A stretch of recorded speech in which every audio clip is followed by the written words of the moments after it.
where the Beis Hamikdash was, where the temple was. He reconnected his country to God. There was a tremendous tshuva during the time of King Chizkiyahu, and there wasn't a child from the north of the south to his kingdom that did not know, not one person that did not know halacha like the back of their hand. King Chizkiyahu, God wanted to make him into Mashiach, but decided against that. There is a pasuk in Tanakh that says, "Marbe hamisra," marbe, when the increasing of the rulership. And if you look at the word marbe, how would you spell the word marbe? Mem, resh, beis, hey. What kind of mem would you use? What do you mean, what kind of mem would you use, Rabbi? What are you talking about? What, do we go back to first grade here? Use a regular mem. No. If you look in the Tanakh, you'll see it is an end mem. It is a mem sofit. Marbe with an end mem? Because God wanted to make Chizkiyahu Moshiach, but he changed his mind, and he was so same, he closed off the idea, and that's why a closed mem is used, so that we get that message that he was supposed to be Marba Mishra, he was supposed to have this increased rulership and kingship, but it was taken away from him. Not for now. Why? It's a tremendous, we'll get to it at some point. But that was Chizkiyahu. So who wrote the book of Mishlei? So it says Chizkiyahu wrote the book of Mishlei. Now, there's only one problem. Mishlei, Shiur HaShirim, Koheles. These are the three big books that are attributed to Shlomo Melech.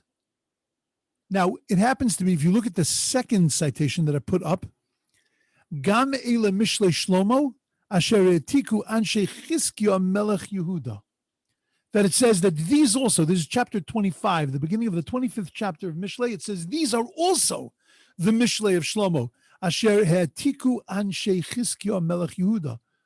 These are also written by Chizkiyahu Melech Yehuda. Then who is the author of this book? Is it Shlomo Melech that's the author of this book? Or is it Chizkiyahu V'Siato that is the author of this book? So there are many answers. I'm going to give you three now that are critical. The first, of course, is that these are the Mishalim of Shlomo. By the way, do you know how many Mishalim Shlomo had? 3,000 Mishalim. It's written in another place. 3,000 Mishalim. Shlomo Melech wrote the Mishalim. They edited the book of Mishlei. They took the book of Mishlei and they sort of packaged it in a way. And that's why the pasuk, the verse in 25, in chapter 1 says, who are these Mishalim? This is Shlomo's Mishalim. But who edited these? Like David HaMelech edited the book of Psalms. Who edited these? These were edited by Chizkiyahu and his court. The Ralbag has a different way of looking at it. The Ralbag, one of the great commentaries on Tanakh, the Ralbag says that the first 24 chapters were written by Shlomo Melech exclusively. The others came from Chizkiyahu, who, as a great-great-great-grandson of Shlomo HaMelech, took Shlomo's ideology, took his philosophy, took everything that he did, and he wrote his own Mishalim in the signon, in the same style of his grandfather. Okay, beautiful answer. But there's a third answer. And the third answer is that Shlomo HaMelech wrote it, but as the Talmud in Tractate Brachos tells us, the rabbis wanted to get rid of this book.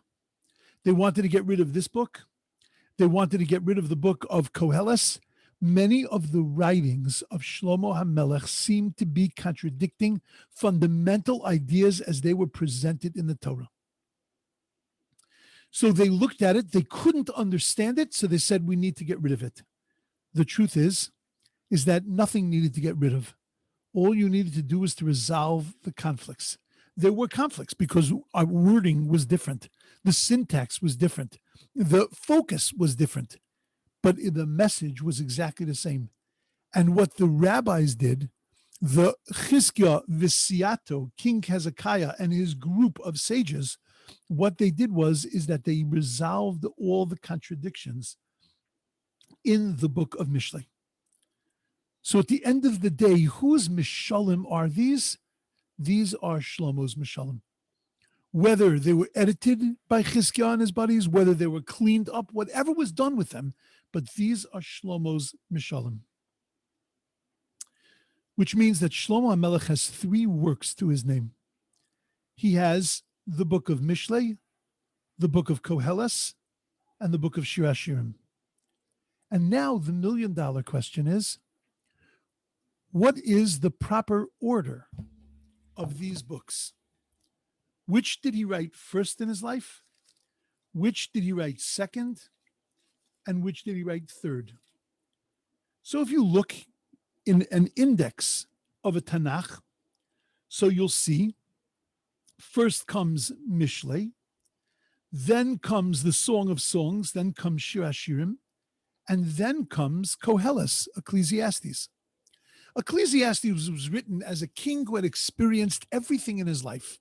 He experienced wealth, he experienced power, he experienced leadership, he experienced that the entire world was really kafuf, the entire world was really subservient to King Solomon. King Solomon was king of the world in essence. He made peace, and he did that in a great way by marrying all the daughters of the kings around him. Smart guy. So what Shver is going to go to war against his son? No, he'll make his life miserable maybe, but not necessarily go to war. So Shlomo Melech had peace with everybody around him. Shlomo Melech experienced so much in his life. He was wealthy, he was wise, he had everything. But he recognized that Hakol Hevelav Olim, been there, done that, it's all nothing. The only thing that matters is fear of God. And that's the theme of the book of Koheles. Song of Songs is a love song. I'll tell you a crazy story. There was once a person, whatever, the story is so elaborate and crazy, but there was a woman who was involved in a very, very bad marriage. And I can't even go into the details of how bad it was. It was a pretty horrific state of affairs. She once brought me over to her house. She was trying to get out of the country. She wanted to come to Israel and to kidnap her son. But the whole thing was like a crazy sordid tale. One of these things that if I wrote it, somebody would say, "Yeah, that's an embellished story. That can't be." It can, but in her house, there was in art. Her husband was an artist, and there was art with psukim from Shir HaShirim.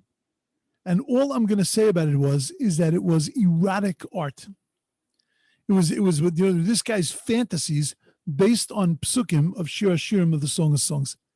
Now we understand the Song of Song talks of body parts, it talks of loves, it talks of kisses, but all of those are metaphoric in describing the relationship between God and the Jewish people. In the Song of Songs, it mentions breasts. But it's not mentioning it in an erotic sense. It's talking about the chachamim, the rabbis, that are the ones that nurse the Jewish people. And that's the way King Solomon wrote this work called Shir HaShirim, which is really called the Kodesh Kadoshim. It's like the Holy of Holies. And that it's all of Kedusha. There's nothing erotic at all about the book of Shir HaShirim. So the way we understand it, the way it appears, like I told you, if you look in the Art Scroll Tanakh, you'll see that that's the order of the books. That it's Mishlei, then Shir HaShirim, and then Koheles.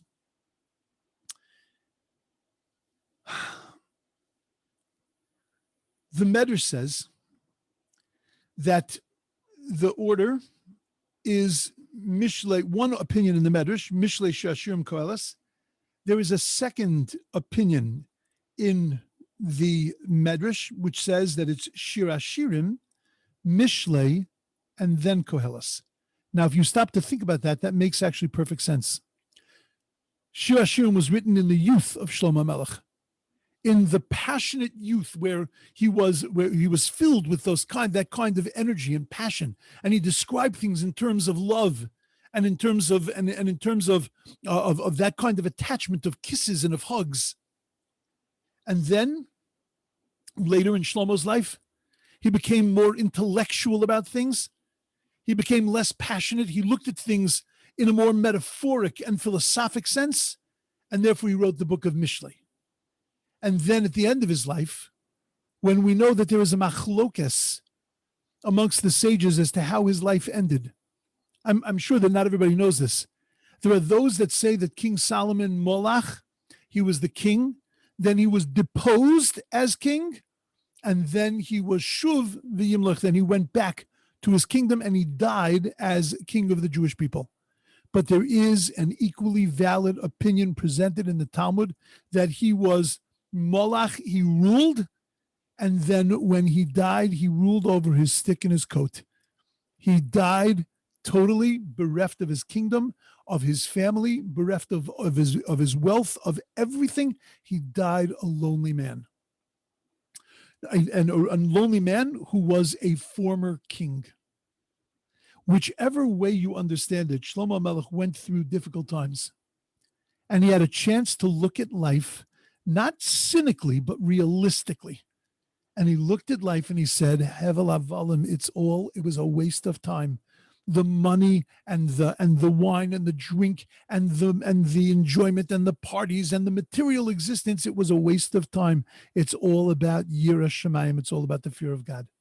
And it makes sense then that the order would be Shir Hashirim, Mishlei, Koheles. It follows his life. Beautiful. There's only one small problem. Whenever I say that, we're in a lot of trouble. There was one small problem. There's a Rashi in the Gemara in Bava Basra that Rashi says that it appears to me that he wrote Shir Hashirim in his old age. Nirali she'omerlei biziknuso, that he said Shir Hashirim in his old age. Well, the only problem with that is that the Medrash and other places in the Talmud are emphatic about the fact that the last thing that he wrote in his life was Koheles. That everybody agrees, says the Talmud and says the Medrash. Hakol Moedim, the Koheles B'sof Omru, the Koheles was said at the end. How could Rashi hold differently? Because if you look very carefully, what Rashi is saying is that Nirali she'omerle biziknuso, that it appears to me that what philosophy did he end his life with? Shir Hashirim. He didn't write Shir Hashirim at the end of his life. He wrote Shir Hashirim in his young, passionate, energetic days.